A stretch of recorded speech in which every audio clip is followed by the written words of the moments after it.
já se fez essa pergunta? Eu tenho aprendido muito a fazer perguntas, né? Porque uma boa pergunta, ela traz uma boa resposta e mais 5 perguntas depois dela. Então minha pergunta é, por que saber que os anjos estão ministrando nesse lugar é sobrenatural? Você orar por uma pessoa e ela ser curada é sobrenatural? Você pedir a Deus provisão e sem condição nenhuma a provisão se multiplicar é sobrenatural? E eu te pergunto, os prótons e os elétrons que estão girando em torno do núcleo, em cada um dos átomos que formam as suas células, que eles giram a uma velocidade tão incrível que toda a energia deles é preparada para dispersar e você ser dissolvido no ar, mas tem uma coisa que não se explica muito bem, chamada magnetismo. Então o núcleo atrai por causa da sua densidade, ele atrai esses prótons, esses elétrons, então eles giram, mas não vão para longe, então você não dissolve no ar. Aí você diz que o anjo é sobrenatural, porque você não viu um anjo, porque alguém te falou que os anjos estão ministrando, está escrito na palavra. E eu te pergunto, quantos prótons e elétrons você tem visto na sua vida nesses dias? Fala para mim, o que é sobrenatural? O que é sobrenatural? Saber que a lua gira em torno da terra. E esse mesmo mecanismo que mantém você inteiro, que não te faz dissolver no ar, esse mesmo mecanismo, ele também funciona porque a lua, ela gira ao redor da terra. E a força centrífuga, uma das leis físicas mais famosas, ela empurra a lua para longe da terra. Só que o núcleo da terra é tão denso e tão forte que ele puxa a lua de volta nessa força que a gente só pode explicar com uma palavra: gravidade, né? Ok, a gente não sabe como explicar, vamos chamar de gravidade. Mas aí é tão exata essa matemática que na mesma força que a velocidade da lua gira e faz, na mesma força o núcleo da terra, quem foi que calculou essa força? Para ser exata, a lua não cai, a lua não vai embora. Só que é mais incrível ainda, incrível que a lua gira ao redor dela mesma. Só que ela gira numa velocidade tão exata que ela gira ao redor dela mesma. Deixa eu pegar algumas aqui para dar um exemplo, né? A lua gira ao redor dela mesma assim, ó. E ela gira ao redor da terra, que é o meu microfone. Só que ela gira numa velocidade tão exata que a mesma face da lua fica sempre apontada para a terra. Como é que pode? Quem que calculou o giro da lua, o giro dela ao redor da terra?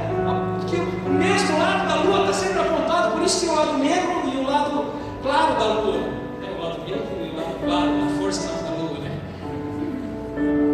Fala para mim, e nesse mesmo mecanismo faz a terra com a lua girando ao torno de si, girar ao redor do sol. Agora fala para mim, o que era sobrenatural 500 anos atrás? No Brasil, você lembra? Eu ouvi falar que o Brasil era um país que tinha igualdade, que tinha comida e trabalho para todo mundo, que as terras eram divididas com equidade, que o povo viria em paz, e aí vieram aquelas caravelas, né? Deu o que deu.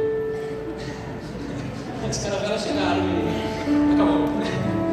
Brincadeiras à parte, o que era 500 anos atrás? O que era sobrenatural no Brasil? O sol. Tupani, o Deus Sol. Temos que agradar Ele de algum ritual, para que então a gente dá alguma coisa para o Deus Sol, e o Deus Sol nos dá alguma coisa de volta. E toda a divindade da humanidade, tudo que era sobrenatural no homem, tudo que o homem não conhecia era sobrenatural, tudo que era sobrenatural, ele se sentia menor e ele adorava, ele se prostrava diante de tudo aquilo que era sobrenatural. E hoje nós temos um Deus que não quer ser sobrenatural para nós.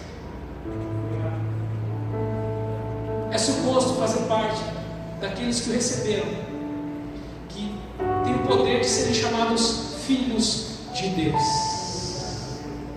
É suposto que o que seja sobrenatural para nós, orar por uma pessoa e ela ser curada, não é propósito que isso faça parte do natural, do dia a dia das nossas vidas.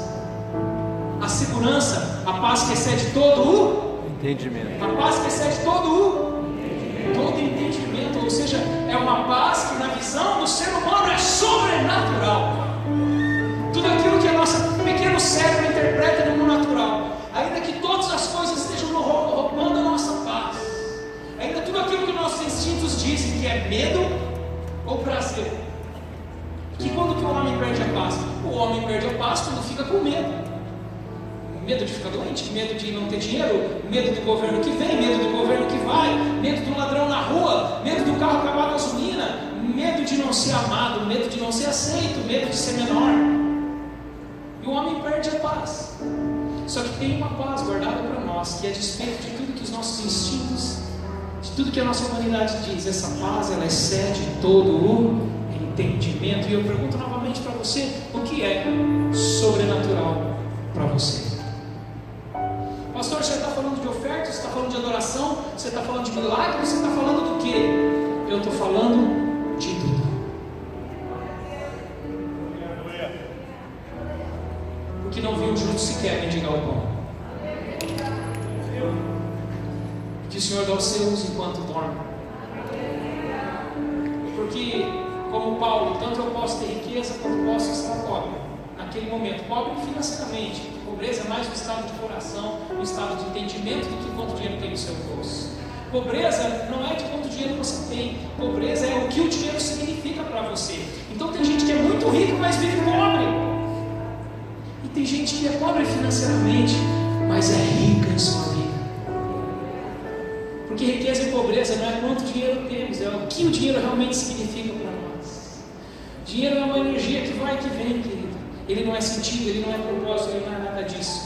Então, quando eu sou desafiado para falar de dízimos e ofertas, até alguns meses atrás eu dizia: não, pelo amor de Deus, pastor, nessa hora eu quero, que as pessoas vão pensar mal de mim, porque afinal o meu orgulho era muito mais importante do que a palavra que ele dava em mim.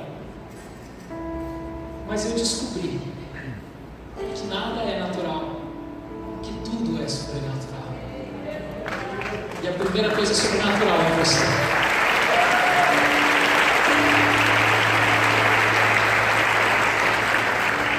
Nós temos o hábito social nessa igreja de dizimarmos e ofertarmos. Dízimo, nós damos 10% de tudo aquilo que nós recebemos, como um símbolo de gratidão a Deus, mas também como um símbolo de que tudo aquilo que nós temos, o 100% pertence a Ele, e Ele nos permite usar os 90%, e por gratidão nós devolvemos os 100%. Esses 10% que nós ofertamos significam o seguinte: quando o ladrão vem roubar alguma coisa na minha casa, o dono da casa toma uma providência, e eu tenho uma declaração de posse da minha casa para Deus, que é os 10%. Declaração de posse das minhas posses financeiras são esses 10%. Eles são meu cartão de declaração de posse. Então, quando alguém vem roubar meu carro, quando eu tenho dificuldade financeira, eu digo: Pai, as pessoas aí estão mexendo com aquilo que é seu. E quando é dele, Ele cuida, Ele defende e Ele guarda.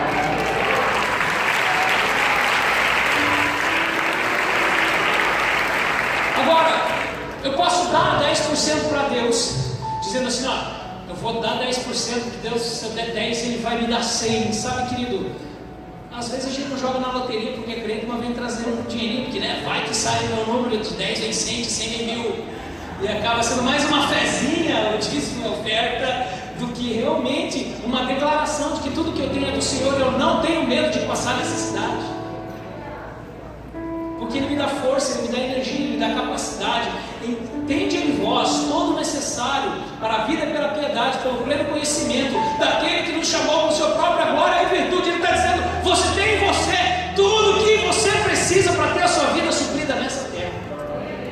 1 Pedro 3, 2 Pedro 3, se não me engano, 1,3, se não me engano, é por isso que veio na cabeça, as referências confundindo, mas é isso: tende em vós todo o necessário. Diga para a pessoa que está do seu lado: você tem em você todo o necessário. E ainda que não haja vacas nos currais, ainda que a vide não dê o seu fruto, todavia sim, me alegrarei no Senhor, me fortalecerei no meu Senhor. Porque no fim, querido, não é a inteligência do governo a nossa força, não é a conta no banco. No fim, a alegria do Senhor é a nossa força. Então, tem dois tipos de seres humanos. Tem o ser humano que se pode manipular, porque no princípio da ciência, todo ser humano é manipulável, porque todo ser humano está fugindo da dor e correndo em direção ao prazer. Todo ser humano está fugindo da morte e correndo em direção à vida, fugindo das trevas e correndo em direção à luz. Então é fácil você manipular um ser humano. Você coloca uma dor lá, coloca um prazer lá e boa, vai, oh! E o ser humano vai. Gostoso lá. E o ser humano vai.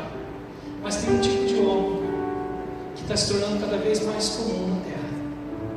Que alguém fala para ele assim: eu vou te matar se você não fizer o que eu quero. E esse homem diz: então mata. Não, eu vou te deixar viver então.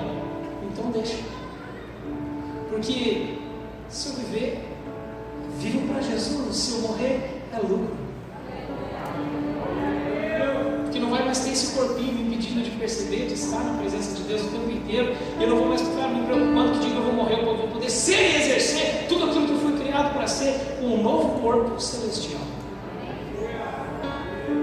Daí vem a nossa paz, daí vem a nossa fé. Quando eu comecei a entender isso, até a morte mudou de cara para mim. Um tipo de homem que você diz para ele: ó, vai ter pouco. Ele diz: eu consigo viver com pouco. Vai ter muito, também consigo viver com muito. Tem boa roupa, posso usar boa roupa. Tem pouca roupa, também posso passar frio. Posso estar bem vestido, sei estar. Em todas as coisas sou provado. Posso passar frio, posso ter abundância, comer muito, posso passar necessidade. Porque eu posso todas essas coisas. E aqui, eu posso passar por todas essas situações, porque é Cristo quem me fortalece. Por isso eu tudo posso, todas essas coisas, porque a minha força não está nos resultados. Os resultados me alegram, eu trabalho por resultados. Deus me deu força para trabalhar. O dinheiro vem, o dinheiro vai, e às vezes vem e eu dou, e às vezes vem e fica. Não sinto dor quando dou, não sinto dor quando fica, porque Deus não está cobrando nada de você. Deus não está cobrando nada de você. Deus não está dizendo assim: se você não der, ai, não vai ganhar estrelinha no final do semestre. Vou te dar um castigo. Vai ficar dodóizinho se não der dinheiro. Porque realmente, querido, Deus não precisa do nosso dinheiro. Fala a verdade, Deus não precisa nem da nossa música, nem do nosso dinheiro, nem dos nossos tempos.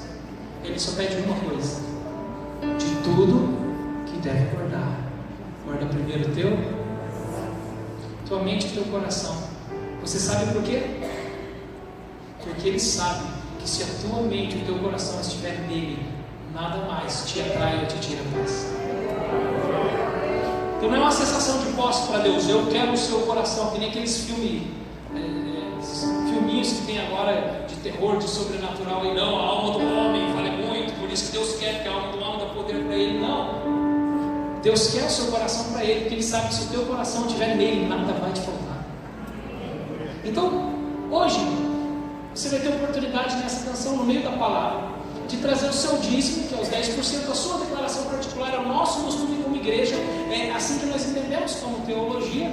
E aqueles que fazem parte dessa igreja dizimam 10% de tudo que ganha. Quem ganha 100 dizima 10, quem ganha 1000 dizima 100, quem ganha 100 mil dizima 10 mil, porque não é o valor do dinheiro, é a sua declaração. Dentro daquela declaração de que eu faço parte dessa igreja, é isso que nós queremos, é isso que nós fazemos. Assim como um jovem vem pedir para mim muitas vezes nas minhas viagens, os jovens vêm me pedir assim: pastor, pode fazer tatuagem? Eu olho para ele assim e pergunto: que igreja você faz parte? Não, faço parte de tal igreja.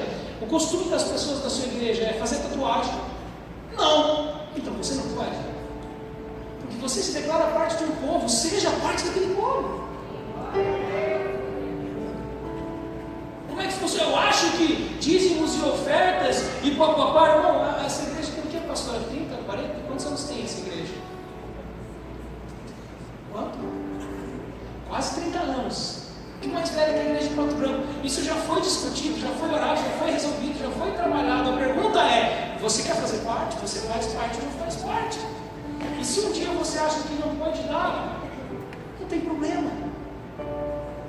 Não tem problema, porque Deus não está atrás do seu dinheiro, está atrás do seu coração.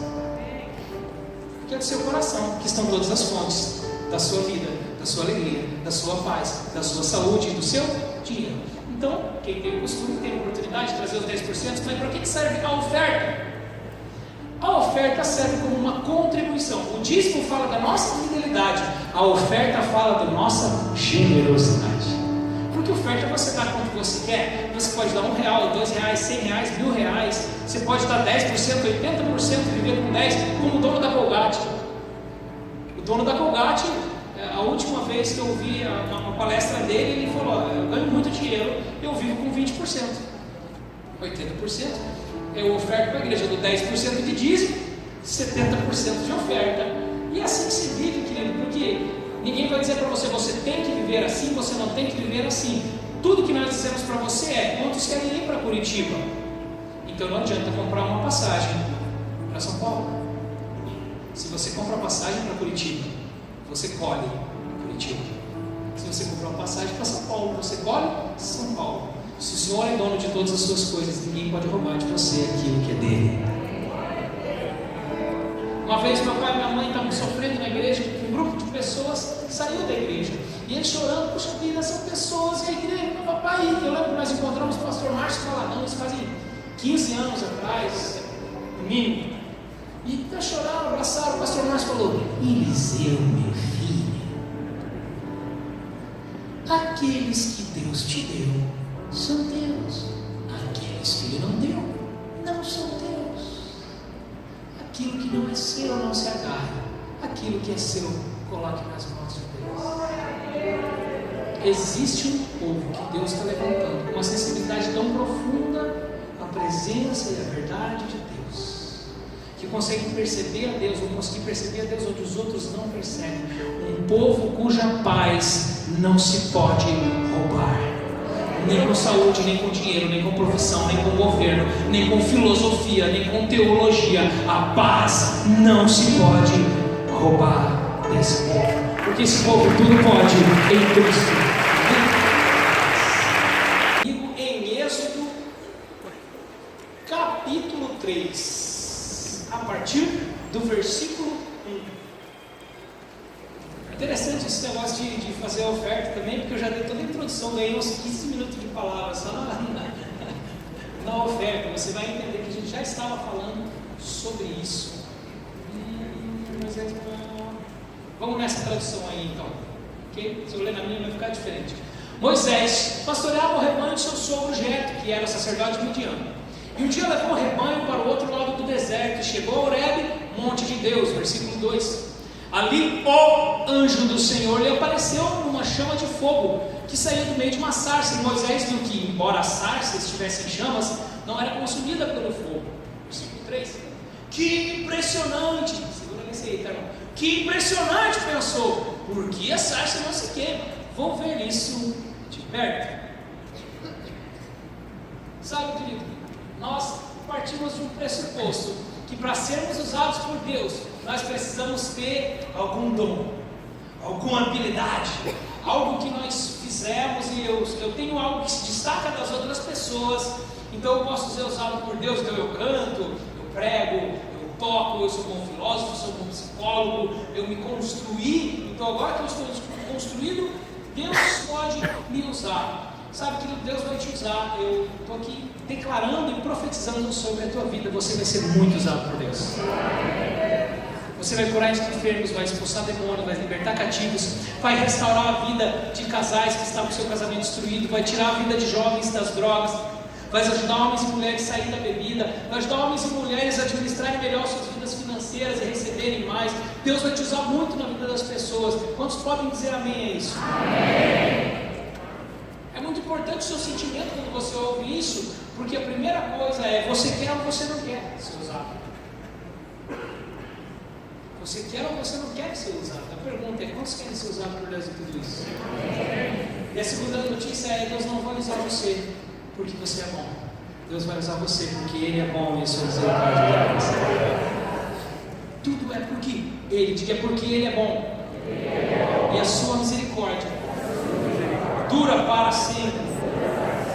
E também se renova cada manhã, que é uma coisa maravilhosa para nós homens, que mesmo quando temos o nosso coração centrado, ainda somos tão inconstantes em tantas coisas. Não é verdade, irmão?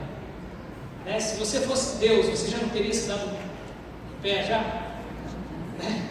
Fala a verdade. Se eu fosse Deus, eu já tinha desistido de mim há muito tempo. Ainda bem que eu não sou Deus, ainda bem que Ele não sou eu, e ainda bem que Ele me conhece muito além do que eu me conheço. Ele sabe quem eu nasci para ser. Isso é tão incrível, que a Bíblia diz que tem uma pedrinha lá no céu, uma pedrinha branca que tem um nome escrito que é o seu nome, e não é esse nome que você tem. E diz, só Deus sabe o nosso nome de verdade. E eu fico imaginando que o dia que Deus chamar o teu nome, o meu nome, Ele não vai chamar, Cristiano Augusto Batistão. 032-6240-989, meu CPF. Chegou a sua hora de entrar, né? Capuz preto. Pra muerte. Não. O que eu gosto de imaginar e me dá uma sensação tão gostosa é que Deus vai chamar um nome que eu nunca ouvi, mas a minha alma vai saber. Ei, esse é o nome. Ei, esse é o nome.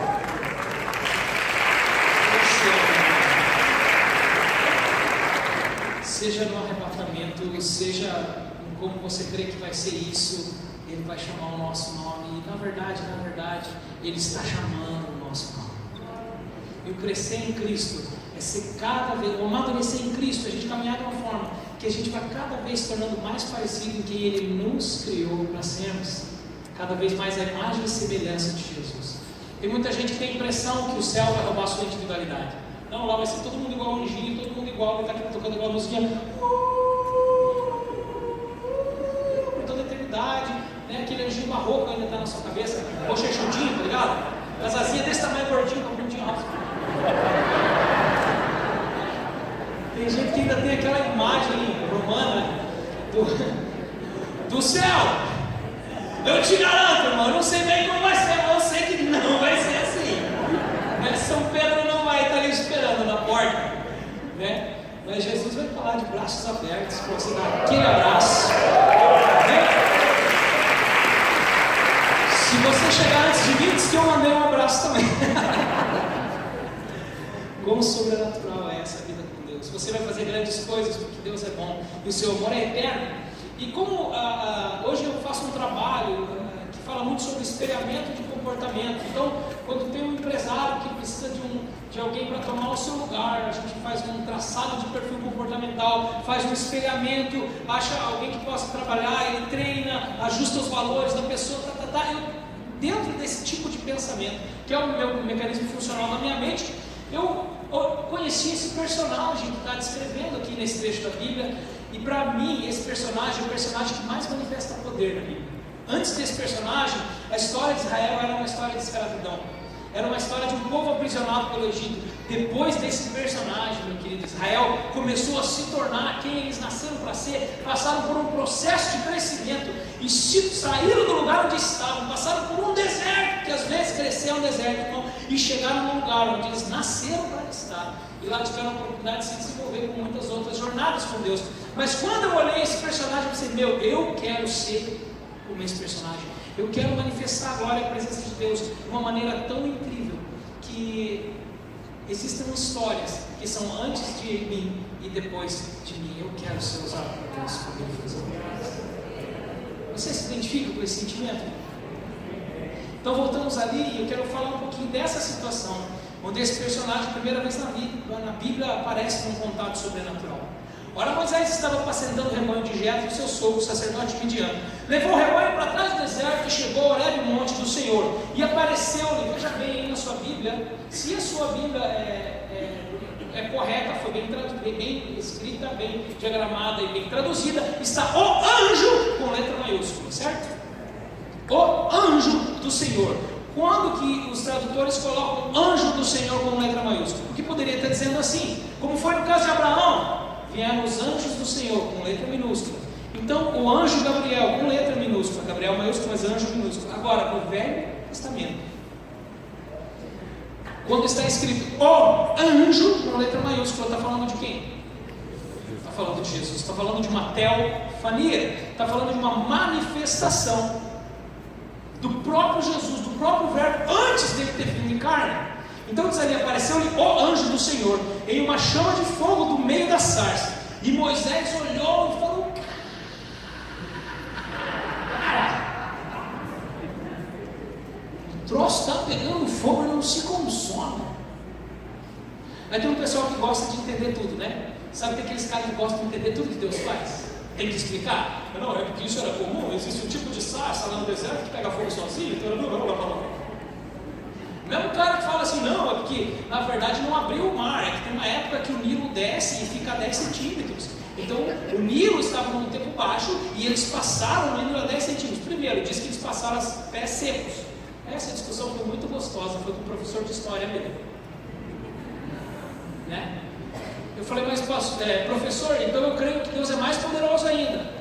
Não, mas não é Deus, não. Deus é mais poderoso. Como é que ele afogou um exército inteiro em 10 centímetros de água, né? Imagina todo esse cavalo, esse cara. Cara, em 10 centímetros, né? Não tem como escapar. Deus vai continuar sendo Deus, que você consiga explicar ou não. Não tem o que fazer. Sinto muito, como diz aquela canção, ninguém explica, Deus não explica mesmo. E essa é a grandeza da maravilha. Deus não se explica, Deus se vive. Não é Cristo que você entende, esperança da glória, é Cristo em vós, esperança da glória. Eu te garanto que você vai fazer coisas e você como é que isso aconteceu? Como é que eu fiz isso? E você não vai conseguir explicar. E você pode repetir ou não, dependendo de como for a sua fé. Ou você pode ficar tentando explicar como é que faz para orar em línguas e nunca orar em línguas. Mensagem dada. Agora olha que interessante, apareceu-lhe o anjo do Senhor, uma chama de fogo no meio da sarça. Moisés olhou, imagina um susto, né? Que Moisés não era crente ainda, né? Moisés era meio hebreu e meio, ia dizer romano, mas meio hebreu e meio egípcio. Ele nasceu, foi criado para ser irmão de Ra, irmão do Deus Sol, irmão de Faraó, filho de Ra. Então ele não tinha uma cultura hebraica. Jeová, Ísis, Tamuz, deuses dos hebreus, deuses dos judeus, eram tudo deuses. Ele não sabia nem a que povo ele pertencia, como ele sabia quem era o Deus dele. Então a mente e o coração de Moisés não estavam apontados para Deus. E aí aconteceu o seguinte: eis que Moisés olhou, eu imagino, aí Jesus, né? Faz de conta que é isso, a televisão aqui é a sarça. Aí Jesus está ali, Moisés está chegando na casa dele, e vai aparecer, Moisés está aí, vai ser aquele, né? Aí Jesus chega lá, Moisés está no Moisés, vira aqui no monte, chega ali, Jesus se manifesta na sarça.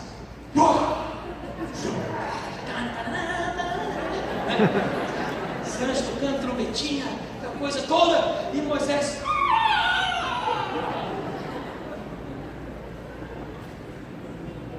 Jesus lá, e Moisés faz assim: Nossa Senhora!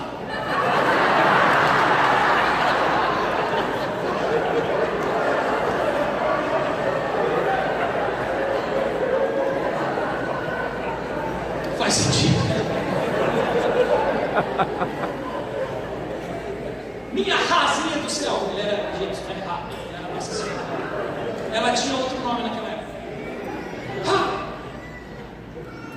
A sarça não se consome! Jesus aqui.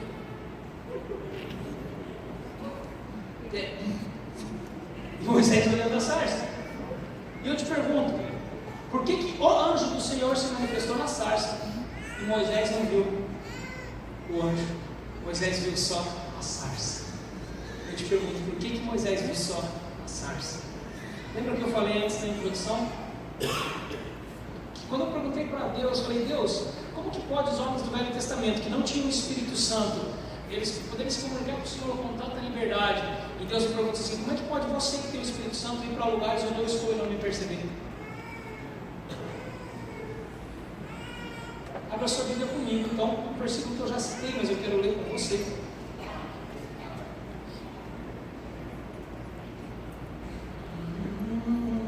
Jeremias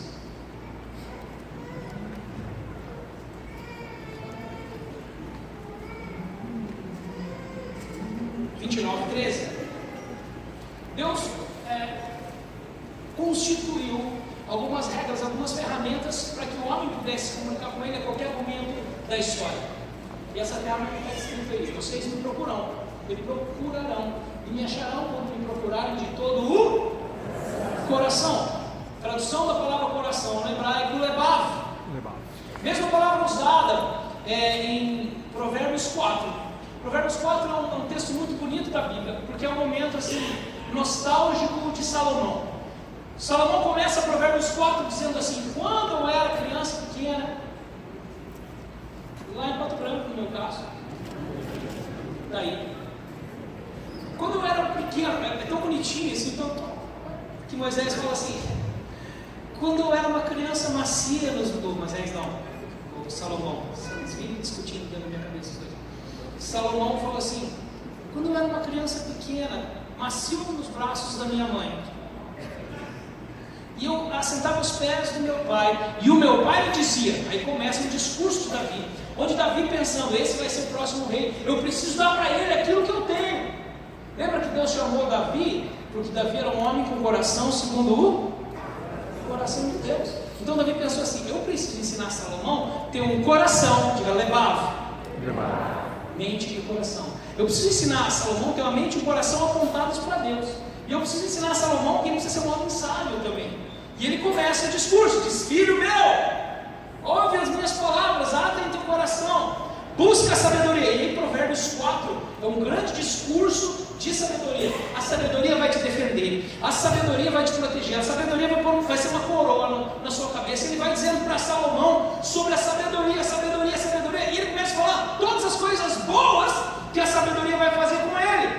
Só que quando ele chega na parte final do capítulo, ele diz: mas de tudo isso que eu te falei, de tudo que deve guardar, Provérbios 4, 23, guarda primeiro o teu levav. O que ele está dizendo? Busca a sabedoria, mas guarde a tua mente e o teu coração, porque é aí que procedem todas as fontes da sua vida. É muito interessante, eu convido você a estudar esse texto e ver Provérbios 4, 24, 25, 26 e 27. Davi ensina a Salomão como guardar o coração e a mente. Não é essa a pregação da noite, mas eu quero deixar você curioso. Você fala: como é que eu faço para guardar meu coração e minha mente em Deus? Está ali em Provérbios 4, de 24 a 27, se não me engano. Ele diz: olha para frente, não fica olhando para trás, não se desvie do teu caminho, olha o caminho onde você anda, tira o teu coração do passado, olha para frente, põe teus olhos em Deus. Ele vai ensinando Salomão. Mas veja bem, como é que pode um cara como Salomão? Ele entendeu tanto quanto a sabedoria era importante, que quando Deus falou assim: Salomão, te dou o que você quiser, o que você quer? Salomão disse aqui: eu quero um download direto do céu, de toda a sabedoria. Deus, sabedoria em Salomão. E diz que a sabedoria que Deus deu para Salomão era tão incrível, sobrenatural aos olhos dos homens, que ele se tornou rapidamente um homem mais sábio, prosperou, foi inteligente, o reino cresceu, Israel nunca cresceu e se desenvolveu com tanta grandeza. Salomão inventou coisas, inventou formas, a sabedoria de Salomão até hoje conduz a diferença entre empresários que prosperam mais, que prosperam menos. Ele era muito inteligente. A Bíblia chama essa sabedoria de destreza para executar coisas. Mas como pode um homem tão cheio de sabedoria, riqueza e prosperidade terminar a sua vida afastado dos caminhos do Senhor, construindo postes ídolos para falsos deuses, casado com mulheres pagãs e prostitutas cerimoniais?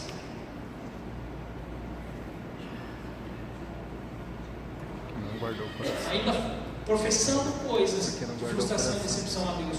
Como é que pode um cara tão inteligente, com a sabedoria que Deus deu, terminar seus dias longe de Deus? É porque apesar da sabedoria que ele tinha, a fonte da nossa vida não está na nossa sabedoria e inteligência. Está em guardar a mente e o coração. Ele não guardou o coração. Ele obedeceu. Então talvez a sua sabedoria ajude você a ser feliz hoje. Mas minha pergunta: a sua sabedoria ajuda você a ter a paz que excede todo entendimento, confiar no Senhor teu Deus, saber quem Ele é e quem você é para Ele? Porque o que vai fazer eu e você sermos usados por Deus não é a nossa sabedoria, é a vida que vivemos na cruz de Jesus. Então, essa é a regra: buscar-me-eis e me achareis de todo, quando me buscares de todo levav. Levav é traduzido no Novo Testamento por duas palavras: cardia, que fala de coração físico, que já é igual nós falamos, né? O coração do homem. E também é traduzido como psique, ou psique, que é a origem da palavra psicologia, estudo da inteligência e das emoções do homem. Diga: minha inteligência, minhas emoções são levav a minha alma. Para onde aponta seu coração no louvor da adoração? Moisés, Tamuz, Jeová, mesma coisa para Moisés. Então, quando Jesus se manifestou, Moisés não viu o sobrenatural, Moisés só viu o natural. O sucesso do ministro do louvor é quando a igreja descobre que não precisa mais dele. Esse é o sucesso do ministério dele. É nós podemos fazer o que a gente está fazendo aqui, independente do que você pensa. Nós podemos fazer o que Deus chamou para fazer, que é adorar a Deus de todo o coração. Aí fazemos em voz alta, para que as pessoas que não tocam no canto possam cantar com a gente. Mas se não tiver ninguém, nós podemos continuar fazendo em voz baixa, porque nosso coração está apontando para Deus. Ah, mas a música me faz sentir uma coisa, é verdade? A música foi criada por Deus. Você só tem que entender que sentir uma coisa não é sinônimo de unção. Se você vai no show do Luan Santana, você vai sentir uma coisa. O meu avô pegava o violão. O meu avô estava mais velhinho, eu pegava o violão, dava um dó menor e cantava: Índia teus cabelos, os olhos caídos, negros como a noite que não tem no mar. Meu avô só botava o dedo na mão.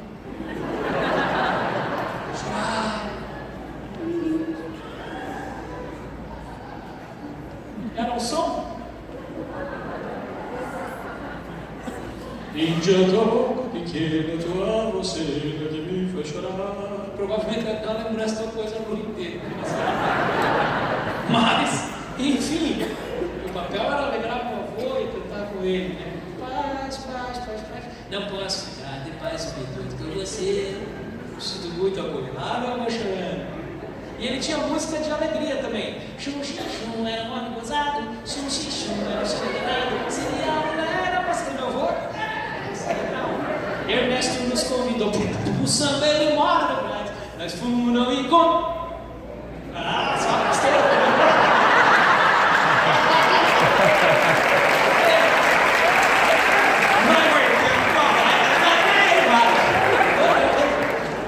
Brincadeiras à parte, a música tem carisma, e carisma é o mecanismo da alma do homem para imitar a unção quando a unção não vem. É o véu de Moisés. Então às vezes a gente está com um ministro carismático aqui. Ai, eu estou sentindo uma coisa, ele está cantando as canções e eu vejo, às vezes meu coração e a mente apontam para o ministro, apontam para a música, mas não apontam para Deus. Mas você, isso é uma coisa tão boa quando ele canta. Qual a diferença então, irmão? Como você vai saber se o pregador aqui tem carisma e tem unção? Carisma não é uma coisa ruim, irmão. Carisma é bom, é necessário. Carisma com unção é genial. A grande diferença do carisma e da unção é que o carisma toca as pessoas. A unção toca o nosso caráter. Então, se você quer saber a unção do ministro de louvor, você precisa entrar na casa dele, falar com os filhos, falar com a esposa, ver como ele trata as pessoas que devem para ele, ver como ele paga as suas contas, ver como ele funciona no trabalho, ver como ele trata as viúvas e os pobres, porque a diferença entre a unção e o carisma raramente consegue se ver com o microfone na mão.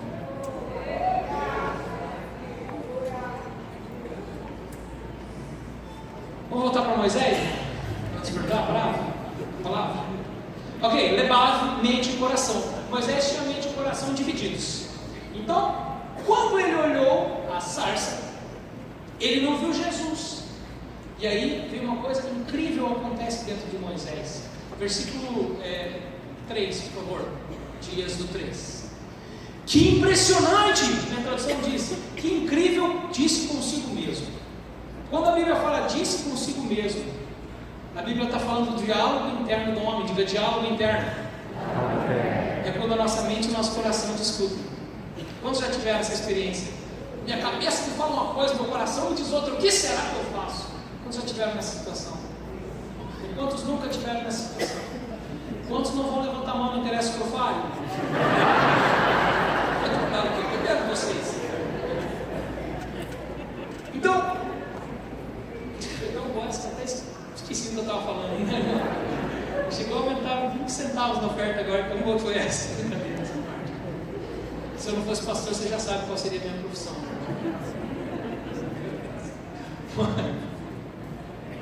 Por isso que o Luciano não me põe pregar.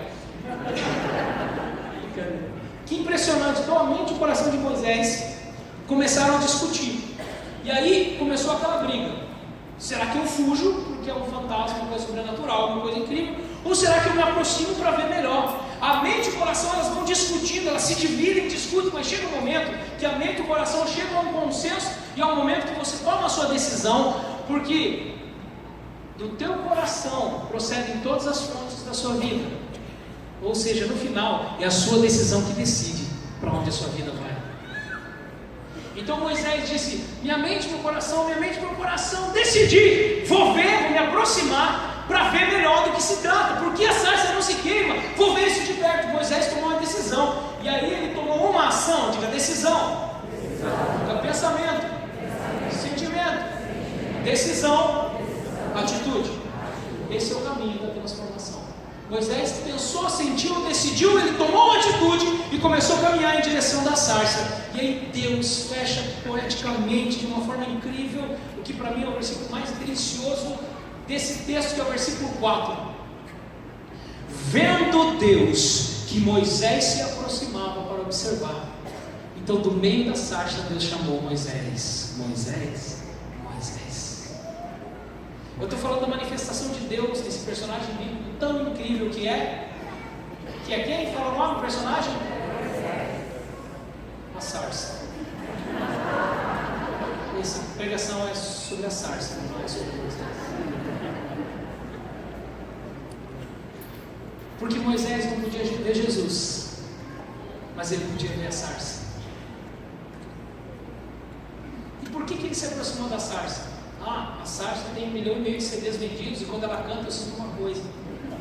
Por isso que Moisés se aproximou da sarça? O Senhor não, igreja. Não, Moisés se aproximou da sarça porque a teologia da sarça era incrível. O jeito que ela fala da graça, eu até me sinto melhor quando a sarça prega. Era por isso que ele se aproximou, pela pregação, pela teologia, pela faculdade, pela filosofia, pela inteligência, pelo cara que ela votou. Por que Moisés se aproximou da sarça? E por que ele ficou curioso? Porque ela pegava fogo e não se consumia. Abra sua Bíblia comigo em Isaías, capítulo 43, versículo 2. Isaías 43, 2.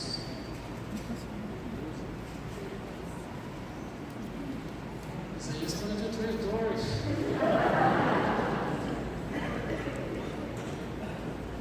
Né? Às vezes travava o projetor. 43, 2. Ou tipo do mimeógrafo ainda não estava seco.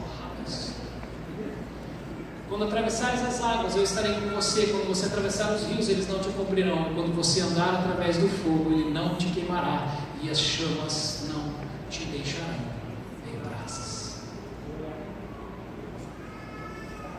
Sabe, querido? Teu colega de trabalho, teu colega de escola, teu patrão, teus parentes que não conhecem a Deus, teus amigos, a mente e o coração deles não está apontada para Deus, eles não conseguem ver a Deus, mas eles conseguem ver você. E eu te pergunto, como você tem reagido quando você passa pelo fogo?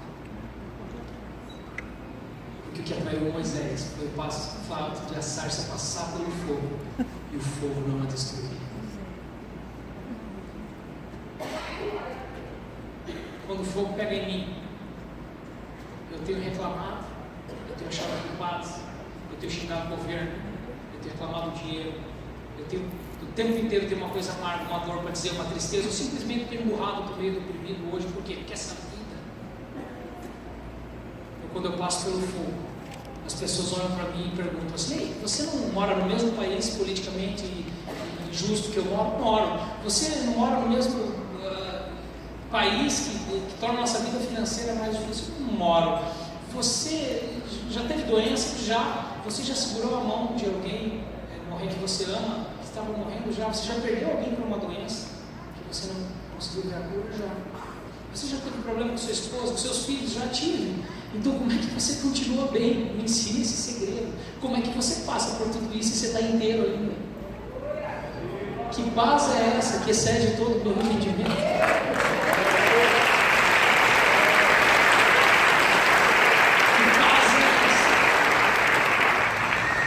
Por isso que eu quero ser igual a sarça.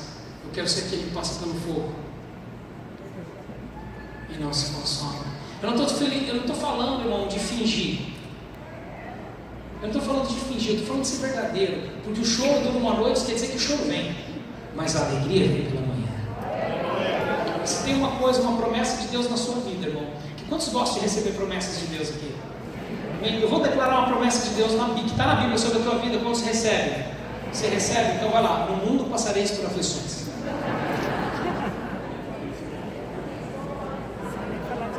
Vamos lá. Tem que ter o timing da piada. Ou do texto. Não é uma piada, desculpa, irmão, é verdade. No mundo passareis por aflições. Ou seja, vai pegar fogo, mas tenha de bom ânimo. Bom ânimo é alma boa. Desânima é perder, a alma é desalma. Desânimo é quando nós perdemos a nossa alma, quando a mente e o coração saem de nós, saem do nosso controle. A gente chega na presença de Deus e Deus, eu quero te dar todo o meu coração. Ele diz assim, mas o teu coração está preso no passado, na pessoa que te abusou, que te roubou, que te tirou o emprego, que te xingou, que te injustiçou. Teu coração está preso lá. Como é que você quer me dar uma coisa que não é sua? Não, então eu te dou todo o meu pensamento, todo o meu entendimento. Mas o teu pensamento, teu entendimento pertencem ao teu time de futebol, ao problema que você vai ter amanhã, a dificuldade financeira, vai passar no vestibular, não vai ter dinheiro, não vai, tua cabeça não sai de lá, e o teu coração não sai do passado, você vai acabar morrendo.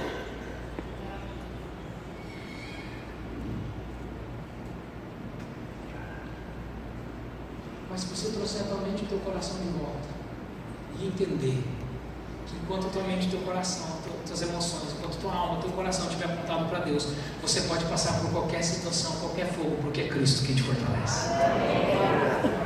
Fechando o sentido dessa palavra, eu deixo para você essa pergunta: quem sou eu para julgar o que é fogo para você, o que não é? Porque tem coisas que podem ser fogo para você e para mim não são. Tem dores, cada pessoa tem a sua dor e tem a sua alegria. Tem dores que você está sentindo, eu não posso julgar você, não é correto. Eu digo, você está passando por isso? Levanta a cabeça.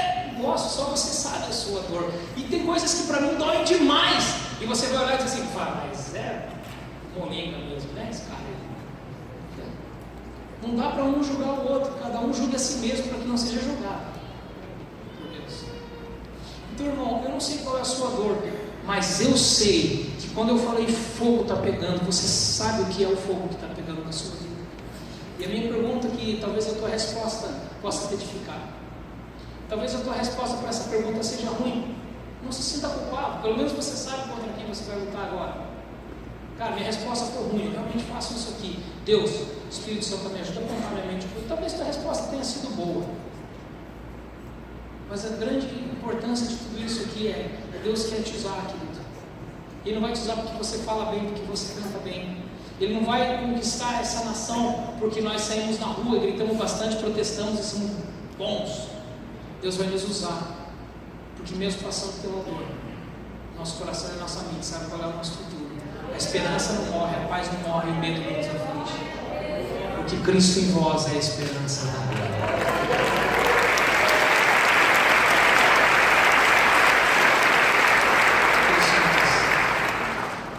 Cristo em nós é a esperança da glória.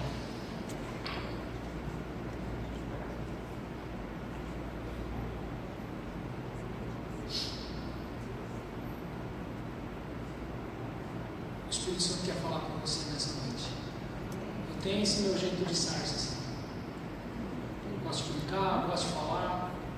Eu já tentei ser muito certinho, muito conforme. O máximo que eu consegui foi vestir um coletinho bonito. Mas eu estou tão feliz. Eu estou tão feliz porque Deus, independente de quem ganhasse, Deus vai continuar sendo o dono do Brasil. Você sabe por que eu estou feliz? Eu estou feliz porque Deus dá ao povo o governo que Ele merece. Sabe por que eu estou feliz? Porque eu sei que você é a igreja de Jesus. E que mesmo que nós sejamos proibidos de falar no microfone, nossas portas sejam lacradas, nós sejamos perseguidos, ainda assim nós podemos qualquer coisa em Cristo